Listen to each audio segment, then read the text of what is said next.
राजनीति के पिच पर सब टुक टुक टुक टुक खेलते रहे और रविंद्र सिंह भाटी ने चुनाव के बाद भी चौके और छक्के लगाना नहीं छोड़ा। कहीं ना कहीं रविंद्र सिंह भाटी इस कच्ची उम्र में भी पके हुए राजनेताओं को बहुत कुछ सिखा रहे हैं। अक्सर बहुत सारे लोग ये पूछ रहे थे, जो भी सियासत के जानकार हैं या उसमें बहुत इंटरेस्ट रखते हैं, कि आखिर चुनाव हार जाने के बाद रविंद्र सिंह भाटी करेंगे क्या।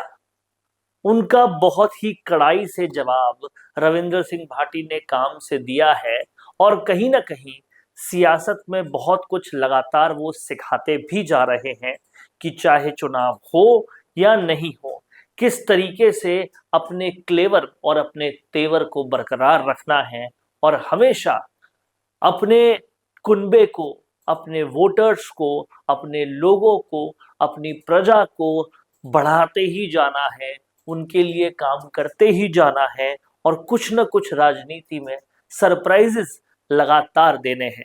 क्या किया है अब रविंद्र सिंह भाटी ने? क्यों वो लोकप्रिय होने की एक्सरसाइजेस को छोड़ नहीं रहे चुनाव के बाद भी? अब भी वो क्यों एक के बाद एक कुछ ऐसा कदम उठाने पर लगे हुए हैं जिससे उनकी वाहवाही हो और जनता में उनकी पॉपुलैरिटी, उनकी लोकप्रियता और बढ़े? इस सब के बारे में इस वीडियो के माध्यम से हम आपको बताने वाले हैं, तो इस वीडियो के एंड तक आप लोग बने रहिए।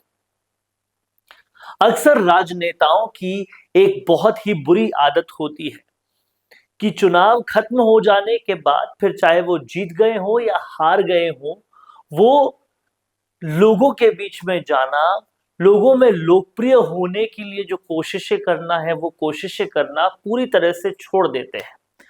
लेकिन यहां पर रविंद्र सिंह भाटी पूरी तरह से अलग दिखाई दिए।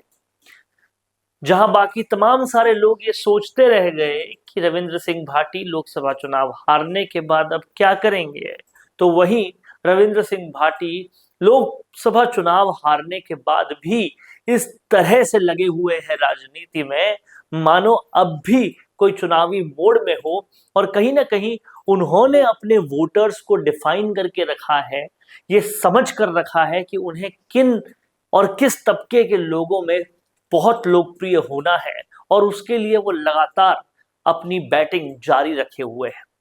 रविंद्र सिंह भाटी विधानसभा आए तो कुछ इस तरीके से आए कि सब लोगों में सवाल और जवाब सब कुछ पैदा हो गए। रविंद्र सिंह भाटी 10वीं और 12वीं कक्षा के 80 से ज्यादा बच्चों को अपने खर्चे पर, अपनी विधानसभा के बच्चों को अपने खर्चे पर लेकर आए जयपुर।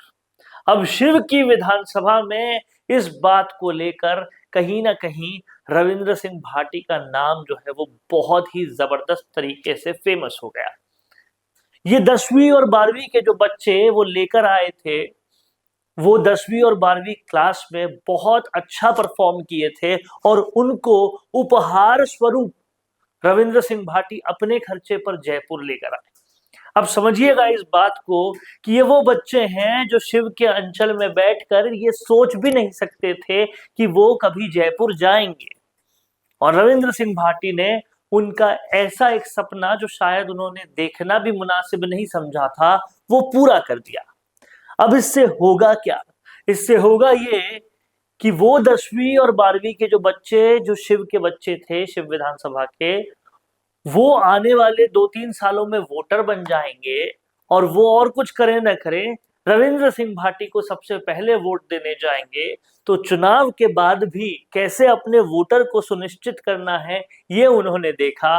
उनका परिवार, उनको जानने वाले रविंद्र सिंह भाटी की तारीफ करते हुए थक नहीं रहे। वो भी उनके 100% उनके बन जाएंगे वोटर्स, और कहीं ना कहीं स्कूल के बाकी बच्चे जो ये चीज देख रहे हैं उनको भी और अच्छा पढ़ाई करने का मन करेगा और वो भी कहीं ना कहीं रविंद्र सिंह भाटी के मुरीद हो जाएंगे। उन्हें ये पता लगेगा कि अगर हम अच्छा पढ़ेंगे तो शायद अगला नंबर हमारा आए और हमें भी भाटी विधायक जयपुर लेकर आए। दूसरा काम रविंद्र सिंह भाटी ने ये किया कि विधानसभा के अंदर मुद्दा उठाया छात्र संघ चुनाव का। और डंके की चोट पर सरकार से पूछा कि छात्र संघ चुनाव होंगे कि नहीं। कहा उन्होंने ये भी कि यही वो चुनाव होते हैं जो राजनीति की नर्सरी होते हैं, और विधानसभा के अंदर कई ऐसे नेता हैं जिन्होंने अपनी नेतागिरी शुरू छात्र संघ चुनावों से ही की है।